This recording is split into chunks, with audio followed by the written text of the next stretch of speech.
വിശദമായ വാർത്തകൾ നോക്കാം. ഓപ്പറേഷൻ സിന്ദൂറിനിടെ പാകിസ്ഥാനുമേൽ ഇന്ത്യ നടത്തിയ ആക്രമണങ്ങളുടെ കൂടുതൽ വിശദാംശങ്ങൾ പുറത്തുവിട്ട് വ്യോമസേനാ മേധാവി. പാകിസ്ഥാന്റെ 6 വിമാനങ്ങൾ ആകാശത്ത് തകർത്തു. ബംഗളൂരുവിൽ നടന്ന ഒരു പരിപാടിയിൽ സംസാരിക്കവെയാണ് വെളിപ്പെടുത്തൽ.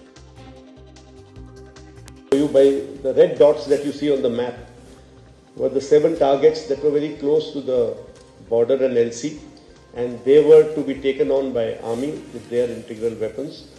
And those 2 blue dots, we've drawn them a little bigger. They were the 2 main headquarter buildings, that is Bahawalpur and Muridke, headquarter complexes, not buildings, that were to be taken on by Indian Air Force. So this was decided. Also, when I say taken on by Indian Air Force, that doesn't mean that only Indian Air Force was to work towards that. All of us were working together, including naval assets were involved in,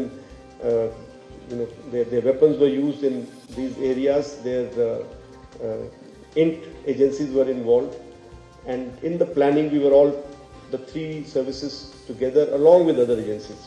So this plan was discussed. Even the escalation metrics were made and discussed as to where can it lead to, what can happen, and if this happens, what is going to be our response. So it was a nicely planned out effort, and the date was decided. It was the 6th and 7th night, date and time, and it was decided based on weather, based on what pattern we were seeing across the border of their movements and their actions. And we decided that time, and we decided that it will be in one go we will address all 9 targets. And like I said, Air Force was targeting these 2 areas which were further away into the border, so it was not that we could do something with small drones or weapons of small caliber. വിവരങ്ങളുമായി മനു ഭരത് ചേർന്നു. മനു, ഇതാദ്യമായാണ് കൃത്യമായ ഒരു എണ്ണം. പലതവണ ചോദ്യങ്ങൾ ഉയർന്നിരുന്നെങ്കിലും ഒരു ഘട്ടത്തിലും ഇന്ത്യയുടെ ഭാഗത്തു നിന്ന് അങ്ങനെ ഒരു വിശദീകരണം വന്നിരുന്നില്ല. പാകിസ്ഥാന്റെ എത്ര വിമാനങ്ങൾ നശിപ്പിക്കാനായി, അല്ലെങ്കിൽ ഇന്ത്യക്ക് എന്തെങ്കിലും നഷ്ടം സംഭവിച്ചോ, ഇത്തരം കാര്യങ്ങളൊന്നും ഒരിക്കലും ചർച്ചയായിട്ടില്ല. ഇപ്പോൾ വ്യോമസേനാ മേധാവിയുടെ ഈ വിശദീകരണം എന്ത് പരിപാടിയിലാണ്, എന്തൊക്കെയാണ് അദ്ദേഹം വിശദീകരിക്കുന്നത്? Sreeja, air chief marshal LM Katre memorial lecture ബാംഗ്ലൂരിൽ നടക്കുകയായിരുന്നു. ഈ ഘട്ടത്തിൽ ആണ് അവിടെ മുഖ്യാതിഥിയായിരുന്ന air chief marshal AP Singh ഈ നിർണായക വെളിപ്പെടുത്തൽ നടത്തിയത്. 6 പാകിസ്ഥാന്റെ വിമാനങ്ങളാണ് തകർത്തിരിക്കുന്നത്. അതിൽ ഒന്ന് ഒരു എയർ സർവലൻസ് സിസ്റ്റമാണ്. അതായത് അതിൽ ഒരെണ്ണം airborne early warning and control system aircraft ആണ്.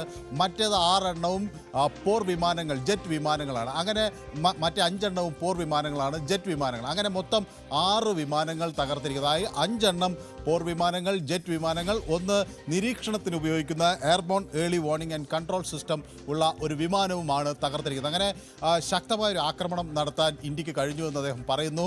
ബഹാവൽപൂരിലേക്ക് നടത്തിയ ആക്രമണവും മുരിദ്കയിലേക്ക് നടത്തിയ ആക്രമണവും നിർണായക വിജയമായിരുന്നു.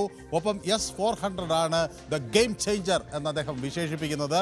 പാകിസ്ഥാൻ നമ്മുടെ ഓപ്പറേഷൻ സിന്ദൂറിന് ശേഷം അവരുടെ സൈനിക ആക്രമണം ഇന്ത്യ പ്രതീക്ഷിച്ചിരുന്നതാണ്. അങ്ങനെ വന്നാൽ എന്ത് വേണമെന്നതിനെ സംബന്ധിച്ച് കൃത്യമായ ധാരണ 3 സൈനിക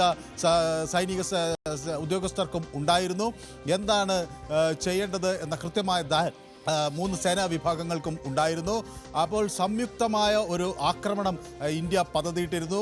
അതായത് ഈ ഇന്ത്യയുടെ സൈനിക കേന്ദ്രങ്ങൾക്ക് നേരെ ആക്രമണമുണ്ടായാൽ ശക്തമായി തിരിച്ചടിക്കാനുള്ള പദ്ധതിയിട്ടിരുന്നു.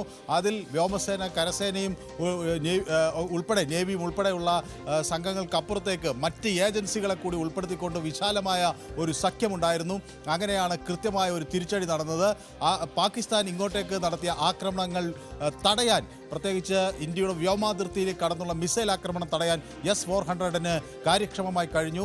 അങ്ങനെ ബഹാവൽപൂരിലും മുരിദ്കയിലും ആണ് പ്രധാനമായ വ്യോമസേന ആക്രമണങ്ങളിൽ വിമാനങ്ങൾ തകർന്നത് എന്നുകൂടി അദ്ദേഹം വ്യക്തമാക്കുന്നു. അതോടൊപ്പം തന്നെ ഈ ബൊലാരി എയർബേസിൽ ഉണ്ടായിരുന്ന ജെറ്റ് വിമാനങ്ങൾക്ക് കേടുപാടുകൾ സംഭവിച്ചിട്ടുണ്ട്. അപ്പോൾ സർഫസ് ടു എയർ മിസൈൽ സിസ്റ്റമാണ്, ഇന്ത്യയുടെ സർഫസ് ടു എയർ മിസൈൽ സിസ്റ്റമാണ് 5 പാകിസ്ഥാൻ ഫൈറ്റർ ജെറ്റുകളെയും അതോടൊപ്പം ഒരു എയർ സർവൈലൻസ് വിമാനത്തെയും തകർത്തത് എന്നാണ് ഇപ്പോൾ air chief marshal AP Singh വ്യക്തമാക്കുന്നത്. അത് ഇന്ത്യയുടെ സൈനിക വിജയത്തിൻ്റെ ഒരു നേർചിത്രമാണ് അദ്ദേഹം കാഴ്ചവെക്കുന്നത്. മനു ഭരത്താണ് വിവരങ്ങൾ നൽകിയത്. News desk.